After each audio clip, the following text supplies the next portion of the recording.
Selamat pagi. Assalamualaikum warahmatullahi wabarakatuh. Baik, teman-teman PTIK 2019. Hari ini akan kita lanjutkan materinya tentang sistem operasi jaringan.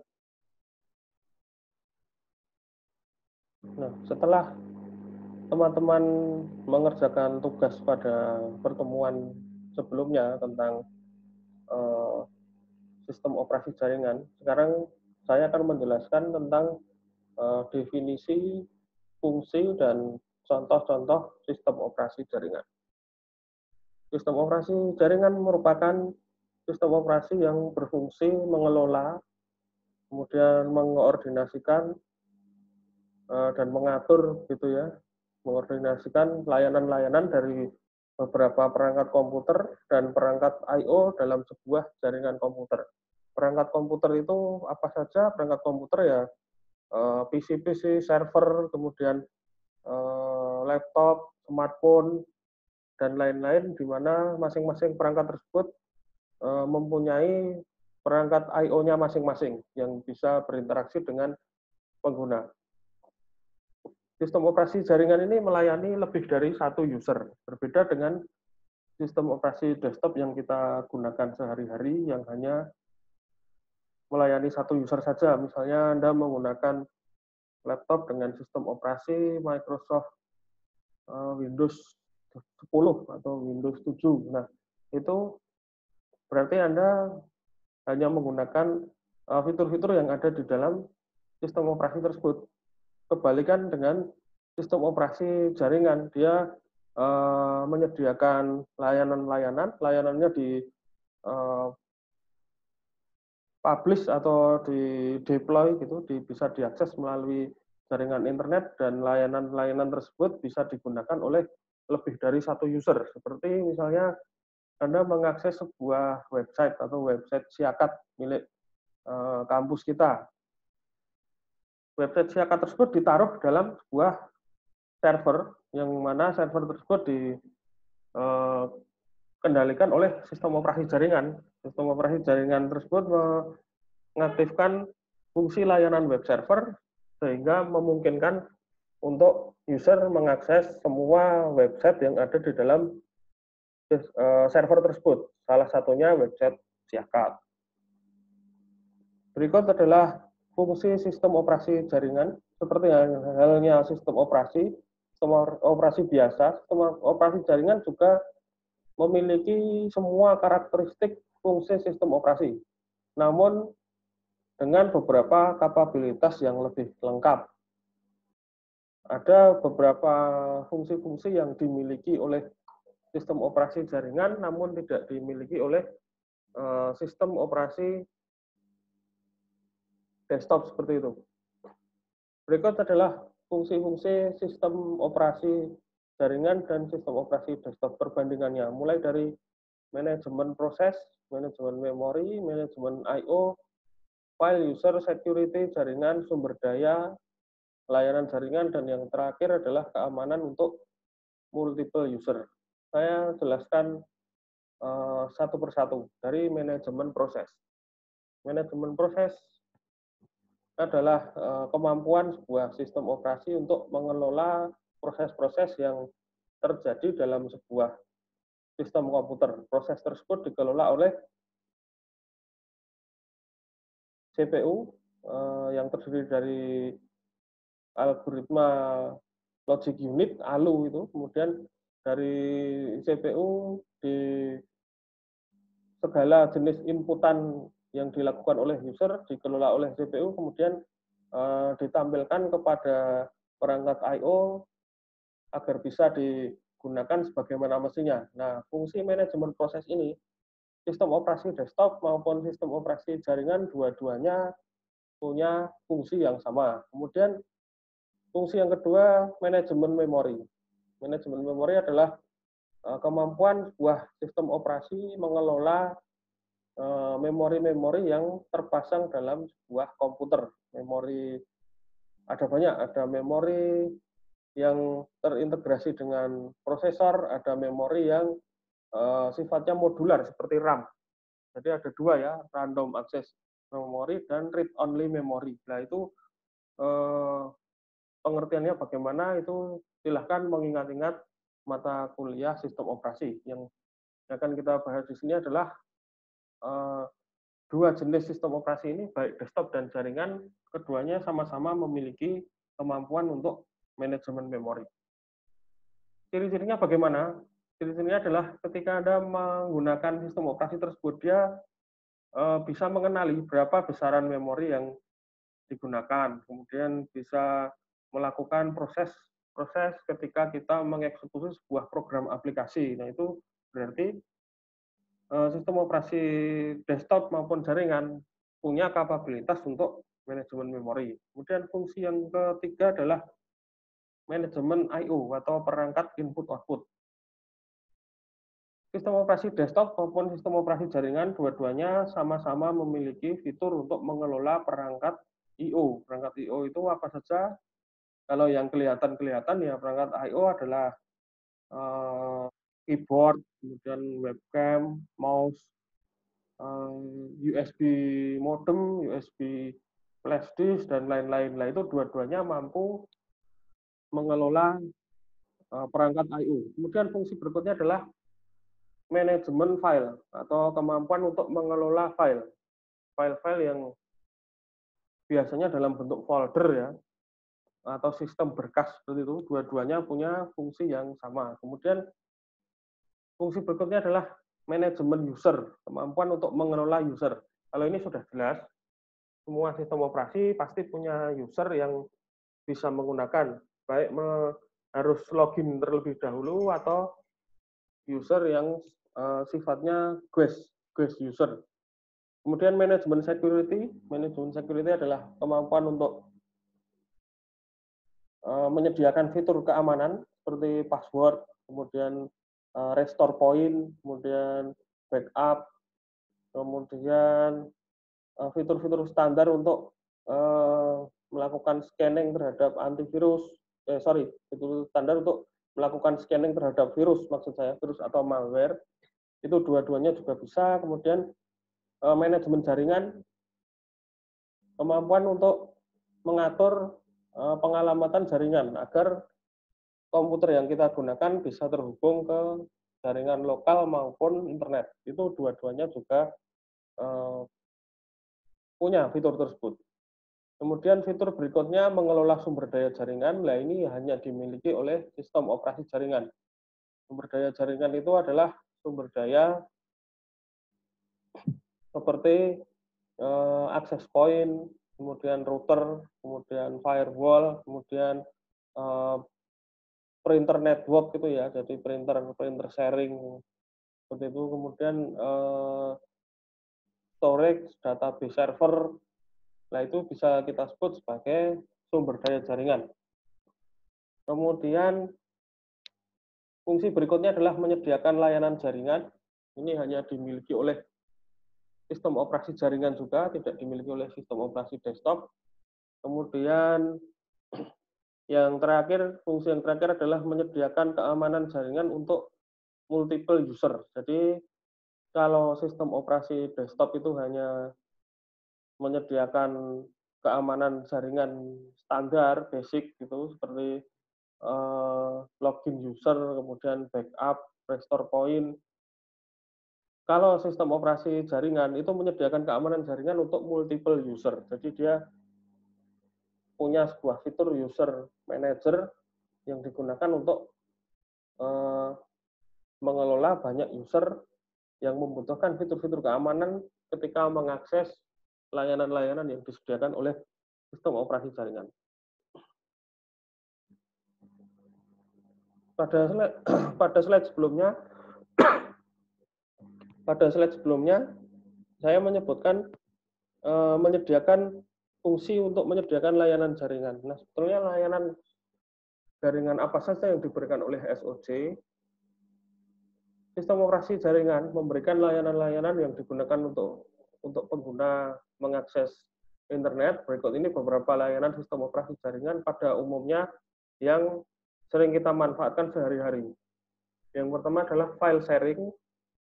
Yang kedua adalah printer sharing, kemudian menyediakan fitur DHCP, kemudian menyediakan fitur DNS, menyediakan fitur web, menyediakan mail service, kemudian menyediakan SNMP, dan yang terakhir adalah paket filtering. SNMP ini adalah fitur untuk melakukan monitoring jaringan. Jadi sebuah sistem operasi jaringan bisa mengetahui kondisi sumber daya jaringan yang dia kelola, mulai dari bandwidth, latensi, kemudian penggunaan bandwidth bandwidth maksimal, penggunaan bandwidth aktual, IP-IP mana saja dari klien yang menggunakan bandwidth pada saat itu, kemudian network destination mana saja yang diakses oleh klien yang melalui sistem operasi jaringan tersebut, dan lain sebagainya. Kalau sedangkan yang paket filtering adalah kemampuan untuk memfilter paket-paket data yang lewat, dilakukan inspeksi sehingga memungkinkan untuk melakukan seleksi apakah sebuah domain atau network tujuan itu boleh diakses atau tidak oleh si user. Jadi seperti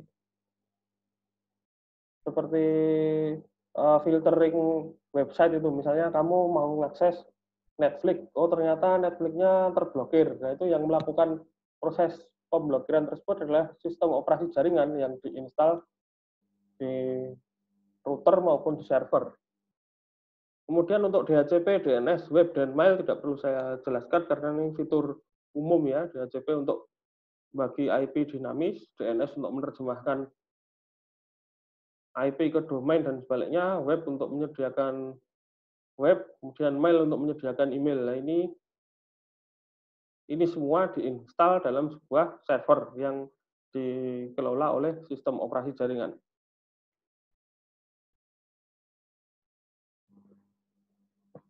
Nah, ini ada tugas diskusi sedikit ya setelah membaca dan mendengar penjelasan slide sebelumnya, slide nomor 3 tadi terutama.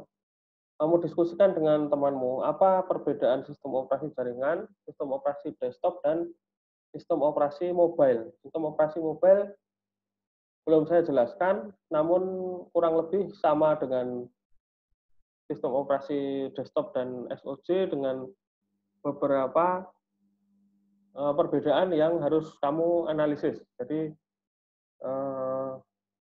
ini ganti tugasmu adalah menganalisis. Kalau tadi saya jelaskan fungsi dari SOC dan SO desktop, sekarang tugasmu adalah menganalisis fungsi-fungsi sistem operasi mobile. Kemudian kamu buat tabel perbandingan seperti itu. Kemudian selain sistem operasi mobile, dalam beberapa tahun terakhir ini juga berkembang sistem operasi IoT. Teknologi IoT merupakan sekumpulan perangkat yang saling berkomunikasi, memberikan data, dan data yang mereka peroleh dari interaksi dengan lingkungan sekitar tersebut diolah dalam sebuah sistem operasi dan ditampilkan kepada user. IoT ekosistem lingkungan cerdas itu yang mengkoneksikan bermacam-macam sensor, kemudian di sensor tersebut menangkap data dari lingkungan dan ditampilkan ke user. Nah, itu juga menggunakan sistem operasi. Walaupun secara teknis IoT bisa diatur dengan sistem operasi jaringan, misalnya perangkat IoT dikendalikan melalui Ubuntu server, melalui Windows Server, dan lain-lain. Namun pada hakikatnya perangkat IoT ini juga memiliki sistem operasi khusus yang secara spesifik mengendalikan device-device IoT tersebut. Kalau di Microsoft itu ada Windows IoT Core. Kemudian kalau di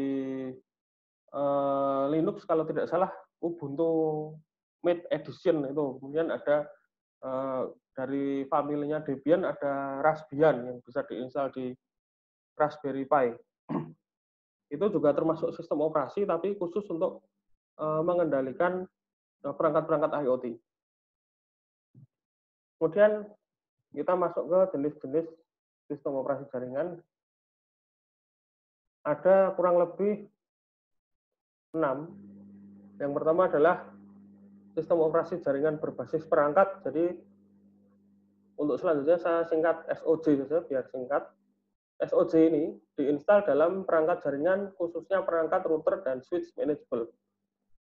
Contohnya itu ada Cisco IOS yang diinstal di perangkat router Cisco dan switch manageable-nya Cisco. Kemudian ada router OS yang diinstal di perangkat MikroTik. Kemudian jenis berikutnya adalah SOJ berbasis server atau desktop. Nah, kalau SOJ yang ini, dia wajib harus diinstal di komputer atau PC atau VPS maupun diinstal secara cloud. Kemudian jenis berikutnya ada SOJ closed source, sistem operasi yang dikembangkan vendor tertentu, kemudian dijual ke pengguna, sehingga karena komersil sifatnya, kode sumber, kernel, dan lain sebagainya itu tidak terbuka. Tidak bisa diedit oleh developer, tidak bisa dikembangkan lebih lanjut. Kebalikan dari closed source ada open source, sistem operasi yang kode sumbernya terbuka sehingga kernel dan fungsi-fungsi dapat dikembangkan oleh komunitas, bisa dikembangkan lebih lanjut seperti itu. Nah, ini contohnya adalah kebalikannya dari closed source. Kalau closed source ada Microsoft Windows Server, kalau open source ada Linux dan turunan-turunannya. Kemudian jenis berikutnya adalah SOJ berbasis teks. Sekaligus pasangannya yaitu SOJ berbasis GUI. Bedanya adalah SOJ berbasis teks ketika mengoperasikannya menggunakan perintah command line, tidak klik-klik seperti Microsoft Windows seperti itu. Kemudian kebalikannya adalah SOJ berbasis GUI, lah ini menggunakan pengoperasiannya menggunakan GUI atau bisa dioperasikan langsung melalui mouse interaksi dengan menu-menu yang tersedia. Nah, sebetulnya di mana letak SOJ dalam sebuah topologi jaringan? Kalau Anda sulit membayangkan, saya sediakan gambar sebuah topologi yang sangat sederhana. Router terkoneksi dengan switch, kemudian dari switch ada dua klien yaitu server dan PC itu ya. Nah, dari gambar tersebut di manakah letak SOJ diinstal? Kalau dari gambar ini berarti ada dua jenis SOJ ya, sistem operasi jaringan yang berbasis device, kemudian SOJ yang berbasis server. Yang berbasis device diinstal di router ISR 4321, sedangkan yang berbasis server diinstal di server. Fungsinya memiliki fungsi masing-masing. SOJ di device memiliki fungsi pengaturan traffic, membagi alamat IP, routing, kemudian mengelola pengguna jaringan, user manager itu. Sedangkan yang server fungsinya adalah menyediakan layanan-layanan jaringan seperti web server, mail, DHCP, dan lain-lain. Apakah sistem operasi yang diinstal di server tidak bisa melakukan pembagian alamat IP dan mengatur protokol routing? Jawabannya adalah bisa, tapi kalau topologinya sudah dibuat seperti ini, ada dua SOJ dalam sebuah topologi jaringan sederhana, nah itu sebaiknya dilakukan pembagian tugas. Jadi yang router khusus ngurusi layanan yang sifatnya traffic gitu, sedangkan yang server khusus untuk mengurusi layanan yang sifatnya application seperti web server, mail, DHCP, mungkin ada apa itu namanya server monitoring, GUI-nya untuk server monitoring dan lain sebagainya, sehingga beban dari masing-masing perangkat tidak terlalu berat. Nah, sekarang Anda sudah tahu di mana letak SOJ dalam sebuah sistem jaringan komputer. Kurang lebih seperti ini gambarannya. Ini contoh SOJ berbasis perangkat, yang pojok kiri atas adalah SOJ di iOS atau router Cisco itu, kemudian sebelahnya ada sistem operasi jaringan yang diinstal di MikroTik. Di router MikroTik ini selain berbasis perangkat, dia juga GUI. Jadi jenis-jenis tadi bisa saling beririsan gitu ya. Ada yang GUI berbasis perangkat, ada yang GUI berbasis server, ada yang command line berbasis perangkat, ada yang command line berbasis server. Kemudian yang bawah itu ada contohnya TP-Link dan AirOS miliknya Ubiquiti. Itu juga berbasis perangkat karena diinstal di perangkat TP-Link dan perangkat Ubiquiti. Kemudian ini contoh sistem operasi jaringan berbasis server atau desktop. Itu saya mengambil contoh dari crop-cropan dari Windows Server. Nah, selain berbasis server, dia juga berbasis GUI ya, untuk mengatur apa itu di situ keterangannya, DNS, kemudian Active Directory seperti file sharing gitu, dia cukup melakukan klik-klik saja oleh penggunanya. Sedangkan ini lawannya dari yang GUI tadi yaitu berbasis teks, dia menginstalnya menggunakan mode teks gitu.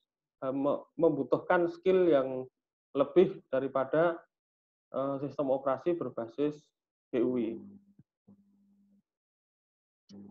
Kemudian ini contoh sistem operasi berbasis cloud, jadi dia tidak menyediakan layanan ke pengguna secara langsung, tapi dia fungsinya adalah menyediakan sistem operasi yang menyediakan rumah bagi sistem operasi.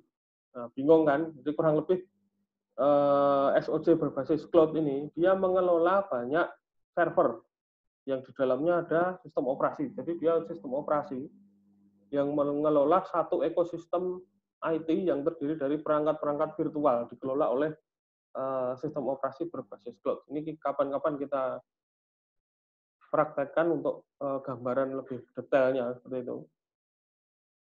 Nah, Anda sudah tahu letak SOC, sudah tahu contoh-contohnya. Sekarang cara menentukan kebutuhan sistem operasi jaringan. Hal-hal yang perlu diperhatikan dalam menentukan sistem operasi jaringan itu yang pertama adalah minimum requirement dan arsitektur prosesornya. Jadi jangan sampai Anda mendownload atau membeli software SOC, instalasi SOC gitu, tapi ternyata minimum requirement-nya tidak cocok dengan hardware yang Anda miliki. Cara mengetahuinya bagaimana? Ya ini ya tinggal cara mengetahuinya di bagian best practice itu, browsing, mengunjungi laman officialnya, laman resminya, dilihat minimum requirement for Windows Server. Kalau tidak tahu laman resminya ya googling kalau istilahnya anak-anak zaman sekarang. Kemudian harus ditentukan dia GUI atau CLI dengan kelebihan dan kekurangan masing-masing. GUI lebih mudah namun tidak lebih aman dari CLI misalnya. Ketika sistemnya kompromis, diambil alih oleh hacker gitu, CLI akan lebih susah dioperasikan oleh si peretas tadi daripada yang GUI. Kemudian harus ditentukan juga sistem yang akan dikelola oleh SOC tersebut hanya mengatur traffic atau menyediakan layanan jaringan atau keduanya. Kalau hanya mengatur traffic, ya pilihlah sistem operasi jaringan seperti Cisco iOS atau MikroTik Router OS. Kalau dia menyediakan layanan jaringan, bisa memilih Ubuntu Server, Windows Server, dan sistem operasi server yang lain. Atau bahkan keduanya. Nah, kalau keduanya tinggal pilihan ada di developer. Jika dia mampu mengadakan keduanya dalam perangkat terpisah, ya lebih bagus.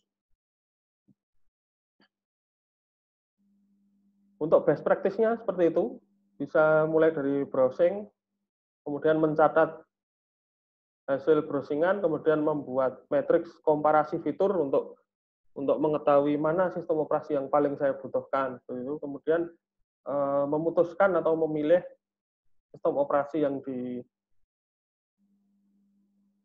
tepat untuk organisasinya. Kemudian yang terakhir adalah mencari referensi untuk instalasinya.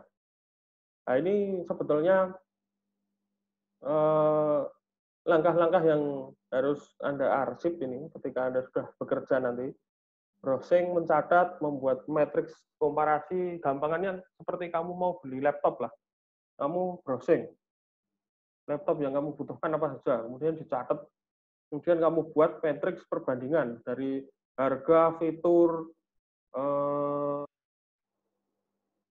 apa namanya, garansi itu, coverage garansi, kemudian kemudahan software, kemudian layanan purna jualnya bagaimana, contohnya begitu. Dari matriks tersebut yang paling menguntungkan atau paling masuk akal yang mana, itulah yang kamu pilih.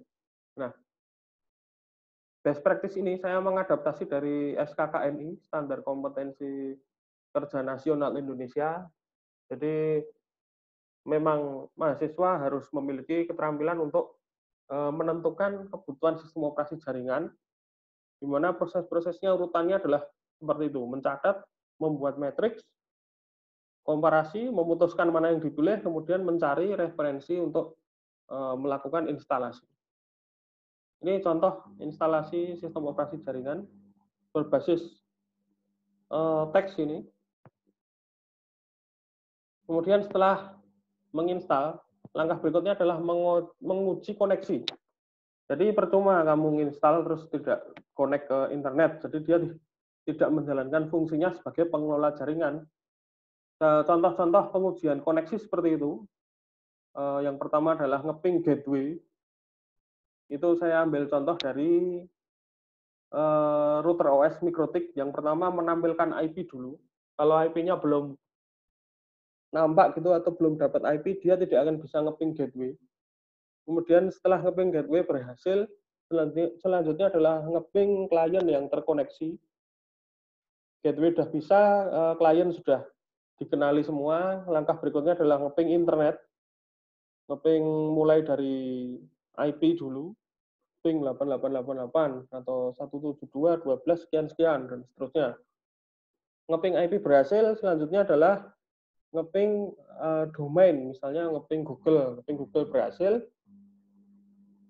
Selanjutnya adalah mengakses layanan software update atau software repository. Jadi koneksi internet sudah beres, langkah berikutnya adalah melakukan proses update dari sistem operasi jaringan tersebut. Setelah proses update dilakukan, langkah berikutnya adalah memeriksa konfigurasi utama. Nah, ini sebetulnya ini otomatis ya, kalau sudah bisa koneksi ke internet, otomatis konfigurasi utama seperti Ethernet, IP, DNS, dan time protocol itu sebetulnya sudah jalan. Kemudian memeriksa basic security. Jadi kalau kamu menginstal sebuah sistem operasi itu biasanya kan ditanya user password. Terserah ini mau menggunakan user password default dengan risiko keamanan atau mau menggunakan password yang baru. Jadi bisa diganti. Sistem operasi jaringan yang baik adalah menyediakan fitur-fitur pengelolaan dan penggantian password. Baik, itu sekilas tentang sistem operasi jaringan. Berikutnya adalah tugas mandiri. Nah, ini tugasnya ini melanjutkan dari tugas praktikum yang kemarin. Jadi ini tidak ada tugas teori ya, tugas praktek saja. Ini dimasukkan ke praktikum saja berarti. Praktikumnya adalah melanjutkan kamu kemarin misalnya nginstal Debian ya, dilanjutkan lagi proses ini di sistem operasi yang kamu install kemarin. Kalau kemarin menginstal router OS Mikrotik, berarti kamu lanjutkan yang observasinya terhadap Mikrotik yang kamu install. Yang diobservasi apa saja? Ada beberapa elemen yang harus dipenuhi. Yang pertama adalah menampilkan interface Ethernet, kemudian menampilkan IP, kemudian nyeting IP, kemudian menguji konektivitas sistem operasimu dengan internet, kemudian memeriksa dan mengupdate software, kemudian periksa konfigurasi utama, periksa konfigurasi keamanan, kemudian yang terakhir ini, jika pada langkah-langkah sebelumnya terjadi troubleshooting, bagaimana langkah yang kamu lakukan untuk mengatasi troubleshooting tersebut. Jadi ini tidak usah install dari awal ya. Ini tugas mandiri ini kamu gunakan tugas yang kemarin, yang kelompok yang kemarin, tinggal dilanjutkan saja. Kemarin misalnya install Mikrotik sudah sampai instalasi, ya sudah ini dilanjutkan caranya nampilkan IP di Mikrotik gimana, caranya nyeting IP gimana, dan seterusnya sampai ke keamanan dasar. Nah, jika ada troubleshooting, kamu catat troubleshooting-nya apa saja yang ditemukan, kemudian bagaimana langkah-langkahmu mengatasi troubleshooting tersebut.